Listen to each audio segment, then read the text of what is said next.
अब आगे आपकी हिम्मत भी कैसे हुई यहाँ आने की और इस तरह से मेरे बगल में सोने की? अभी उतरो मेरे बेड पर से, अदिति ने गुस्से में अपनी उंगली दिखाते हुए अपने सामने मुस्कुरा रहे इंसान से कहा। लेकिन वह इंसान अभी भी उसी तरह लेटे हुए अदिति को देख मुस्कुरा रहा था। उस इंसान को अभी भी उसी तरह लेटकर मुस्कुराते देख अदिति को और गुस्सा आने लगा। मिस्टर अक्षत, मैं आखिरी बार आपको कह रही हूँ, यहाँ से उतरिए, वरना मुझसे बुरा कोई नहीं होगा, समझे आप? अदिति ने अपने गुस्से को कंट्रोल करते हुए अक्षत की तरफ देखकर उससे कहा। जी हाँ, अदिति के बगल में जो लेटा हुआ इंसान था वह कोई और नहीं अक्षत था। अक्षत ने अलग से अपने एक आदमी को अदिति की सिक्योरिटी के लिए लगाया हुआ था, जिसके बारे में अदिति को कुछ भी नहीं पता था। और जब अक्षत गुस्से में अपने विला से बाहर आया, तभी उसके पास उसके आदमी ने कॉल करके अदिति की सारी इन्फॉर्मेशन अक्षत को दे दी। अदिति के बारे में सारे इन्फॉर्मेशन मिलते ही अक्षत रात में ही सीधे उसके अपार्टमेंट आ गया था और अदिति के रूम में आकर उसको इतना सुकून से सोता हुआ देख अक्षत के चेहरे पर एक प्यारी सी मुस्कान आ गई। फिर वह भी उसके बगल में जाकर लेट गया, फिर अदिति को अपनी बाहों में भरकर सो गया। अदिति को जब अक्षत की तरफ से अभी भी कोई रिएक्शन नहीं मिला तो वह गुस्से से तुरंत अक्षत को बेड पर से धक्का देने लगी, लेकिन अदिति अक्षत को हिला तक नहीं सकी। कहाँ अदिति एक नाजुक छुई मुई सी लड़की और अक्षत से चट्टान जैसा लंबा बौड़ा आदमी। अदिति आखिर अक्षत का कर भी क्या सकती थी? अक्षत अदिति के एफीस को देख मुस्कुरा रहा था। अदिति अक्षत को इस तरह खुद पर हंसता देख वो गुस्से से बेड पर से उठकर जाने लगी कि तभी बेड पर लेटे उस इंसान यानी अक्षत ने अदिति के हाथ की पकड़ खुद की तरफ खींच लिया और तुरंत अदिति को बेड पर लिटाकर खुद उसके ऊपर आ गया। ये सब अक्षत ने इतना जल्दी किया था कि अदिति को संभलने का मौका तक नहीं मिला। वह अक्षत को हल्के गुस्से और अपनी कंफ्यूज भरी नज़रों से देख रही थी।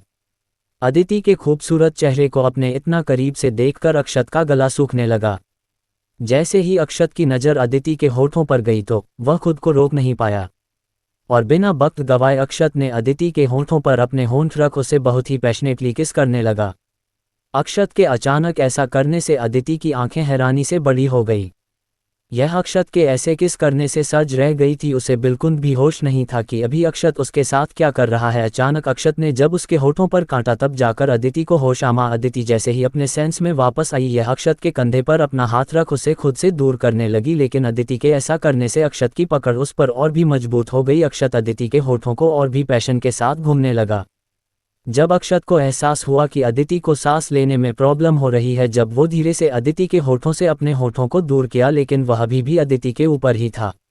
जान अक्षत अदिति से दूर हुआ तो अदिति अपने लंबी लंबी से लेकर खुद की बड़ी हुई सांसों को कंट्रोल करने की कोशिश करने लगी। अक्षत अदिति के ऊपर नीचे हो रहे बेस्ट को ही पूरे जा रहा था। जब अदिति ने अक्षत की नज़रों का पीछा किया तो उसे अपर गुस्सा आने लगा। ये गुस्से से अपनी बड़ी बड़ी आंखों से अक्षत को ही दूर रही थी। अदिति को ऐसे पुरते देख अक्षत के चेहरे पर एक डेविल स्माइल आ गई। उसने अदिति की तरफ देख अपनी एक आई विका कर दी, फिर वह अदिति के गर्दन के अपने होठों को ले जा उसे चूमने लगा। जब ही अक्षत का मोबाइल बजा, अक्षत धीरे से आदित्य को चुमना बंद कर अपने पॉकेट से मोबाइल निकाल कर बैंक किया तो विराट का कॉल आ रहा था। उसने तुरंत कॉल पिक किया। वह कुछ बोलता आस में पहले ही फ़ोन पर विराट की बात सुन थोड़ा परेशान हो गया। वह तुरंत अदिति में दूर होकर बेड पर बैठकर विराट की पूरी बातें सुनने लगा।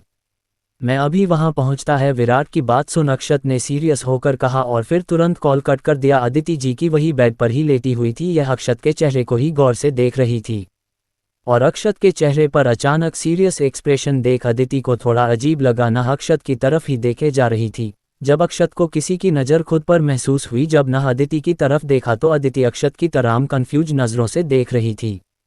जल्दी से तैयार हो जाओ, तुम्हें मेरे साथ हॉस्पिटल चलना है, अक्षत ने अपने कोल्ड वॉयस में अदिति की तरफ देखकर उससे कहा।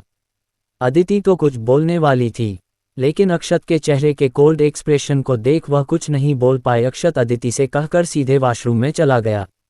अदिति भी कुछ नहीं बोली और चुपचाप से कबर्ड से अपने कपड़े निकालने के लिए चली गई। City hospital. कबीर अभी भी काकुन के वार्ड के बाहर रखी बेंच पर बैठकर काकुन के होश में आने का इंतजार कर रहा था। विराट और अमन दोनों अभी डॉक्टर के केबिन में उनसे काकुन के कंडीशन के बारे में बात करने के लिए गए थे, इसलिए कबीर अभी अकेला ही बेंच पर सर झुकाए हुए बैठा था। उसके चेहरे पर उदासी छाई हुई थी। उसे देखकर ऐसा लग रहा था मानो उसकी सारी दुनिया ही उजड़ गई हो। उसकी हिम्मत नहीं थी कि वह काकुन के सामने जा सके। वह काकुन को इस कंडीशन में नहीं देख सकता था। उसकी आंखों के सामने बार बार काकुन का वह उदास और आंसुओं से भरा हुआ चेहरा ही आ रहा था।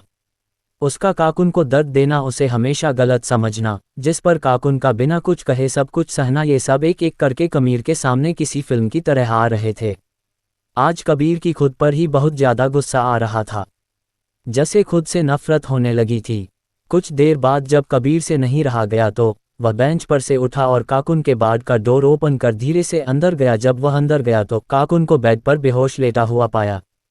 काकुन के हाथों में ड्रिप लगी हुई थी और उसके सिर पर पट्टी बंधी हुई थी।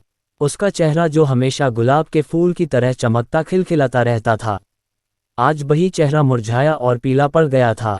काकुन को ऐसे देख कबीर को अपने दिल में एक अलग ही दर्द सा महसूस हो रहा था।